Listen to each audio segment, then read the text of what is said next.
हर इंसान की जिंदगी में कुछ पल ऐसे आते हैं जो उसकी सोच, उसका नजरिया और यहाँ तक कि उसका भविष्य तक बदल देते हैं। ये पल अचानक आते हैं, बिना किसी चेतावनी के, और छोड़ जाते हैं एक गहरी छाप। ये कहानी भी एक ऐसे ही पल की है। एक बूढ़ा, एक सिक्का और 100 करोड़ की डील। दिल्ली के पुराने स्टेशन की वो सुबह कुछ ज्यादा ही सर्द थी। कोहरे ने सब कुछ धुंधला कर रखा था। लोग अपने अपने रास्तों पर थे, किसी को किसी की फिक्र नहीं थी। स्टेशन के एक कोने में कंबल में लिपटा हुआ एक बूढ़ा आदमी बैठा था। कपड़े फटे हुए थे, हाथ कांप रहे थे और वो आंखें जैसे किसी का इंतजार कर रही थीं। हर रोज की तरह लोग आते जाते रहे। कोई अखबार पढ़ता रहा, कोई फोन पर बिजनेस की बातें करता रहा, पर उस बूढ़े को कोई देख भी नहीं रहा था। और तभी प्लेटफॉर्म नंबर 3 पर तेजी से चलता हुआ एक नौजवान आता है। राहुल मेहरा, एक बड़ा कॉर्पोरेट डीलर जिसकी आज एक अहम मीटिंग थी। ट्रेन बस छूटने ही वाली थी, पर बूढ़े की आवाज ने उसे रोक लिया। आखिरी सिक्का, बूढ़े ने धीमे लेकिन साफ शब्दों में कहा। राहुल ठिठक गया। राहुल के पास सच में बस एक ही सिक्का था, 5 रुपए का। उसने देखा सामने चाय वाले की दुकान है, सोचा चाय ले लेता हूँ, पर फिर बूढ़े की आंखों की गहराई उसे रोक लेती है। राहुल ने वो आखिरी सिक्का बूढ़े के हाथ में रख दिया, बिना कुछ बोले। बूढ़ा मुस्कुराया और राहुल ट्रेन की तरफ दौड़ पड़ा। जैसे ही वो ट्रेन में बैठा, उसके चेहरे पर सुकून था, पर सुकून ज्यादा देर न रहा। जेब में हाथ डाला तो पता चला उसकी डील का डॉक्यूमेंट गायब है। उस डॉक्यूमेंट के बिना राहुल की 100 करोड़ की डील कैंसिल हो सकती थी। पसीना पसीना हो गया वो। ट्रेन रुक नहीं सकती थी, अब कुछ नहीं हो सकता था। राहुल पूरी रात सो नहीं पाया। बार बार वही सवाल, कागज गया कहाँ? वो सोच रहा था कहीं बूढ़े ने तो नहीं उठाया, लेकिन फिर मन नहीं मानता।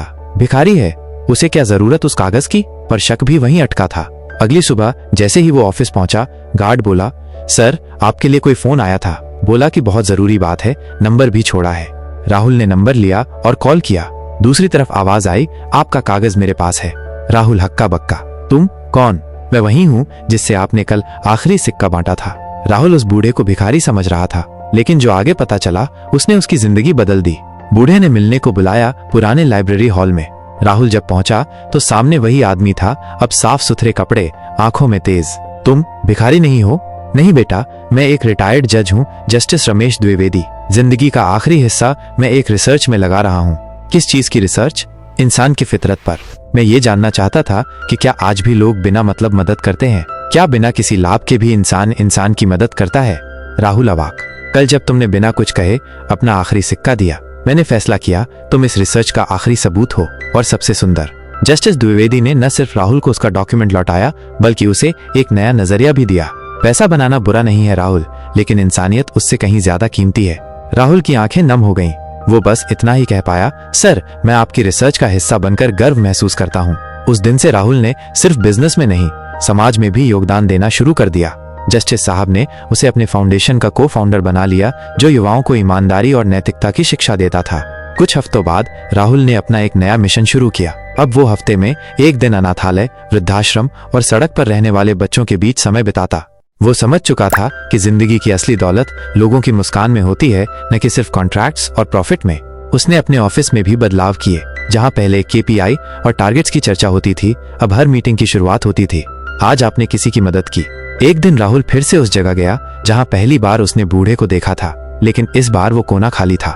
पास के चाय वाले से पूछा, वो बूढ़े बाबा जो यहीं बैठते थे? चाय वाले ने कहा, साहब वो तो बस कुछ दिनों के लिए आए थे, कहते थे जिस दिन मुझे मेरा जवाब मिल जाएगा मैं चला जाऊंगा। शायद अब उन्हें उनका जवाब मिल गया। राहुल समझ गया वो सिर्फ एक किरदार नहीं थे, शायद कोई परीक्षक थे। राहुल ने उस घटना को लेकर एक छोटी सी किताब लिखी। वो आखिरी सिक्का किताब वायरल हुई। टेड टॉक्स, यूनिवर्सिटीज और सोशल चेंज इवेंट्स में उसे बुलाया गया। लोग उससे पूछते, क्या ये बस एक कहानी थी या सच? वो बस मुस्कुरा कर कहता, अगर आपने कभी बिना मतलब किसी की मदद की है तो आप खुद जवाब हैं। शायद आज आपके पास भी कोई आखिरी सिक्का हो। वो सिक्का किसी की उम्मीद बन सकता है, किसी भूखे को खाना, किसी उदास को मुस्कान, या किसी बूढ़े को इज्जत। क्या आप भी वो आखिरी सिक्का देने को तैयार हैं?